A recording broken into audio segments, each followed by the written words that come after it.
شروع اللہ کے نام سے جو بڑا مہربان نہایت رحم والا ہے۔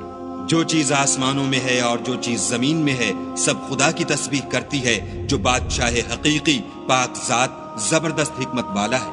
وہی تو ہے جس نے ان پڑھوں میں انہی میں سے محمد صلی اللہ علیہ وآلہ وسلم کو پیغمبر بنا کر بھیجا، جو ان کے سامنے اس کی آیتیں پڑھتے اور ان کو پاک کرتے اور خدا کی کتاب اور دانائی سکھاتے ہیں۔ اور اس سے پہلے تو یہ لوگ صریح گمراہی میں تھے، اور ان میں سے اور لوگوں کی طرف بھی ان کو بھیجا ہے جو ابھی ان مسلمانوں سے نہیں ملے، اور وہ غالب حکمت والا ہے۔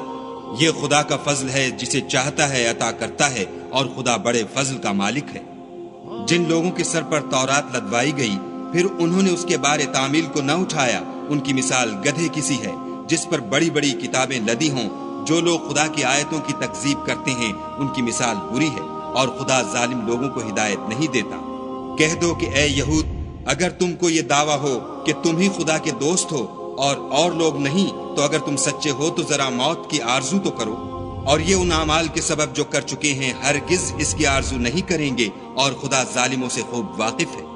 کہہ دو کہ موت جس سے تم گریز کرتے ہو وہ تو تمہارے سامنے آ کر رہے گی، پھر تم پوشیدہ اور ظاہر کے جاننے والے خدا کی طرف لوٹائے جاؤ گے، پھر جو کچھ تم کرتے رہے ہو وہ تمہیں سب بتائے گا۔ مومنوں، جب جمعے کے دن نماز کے لیے اذان دی جائے تو خدا کی یاد یعنی نماز کے لیے جلدی کرو، اور خرید و فروخت ترک کر دو اگر سمجھو تو یہ تمہارے حق میں بہتر ہے۔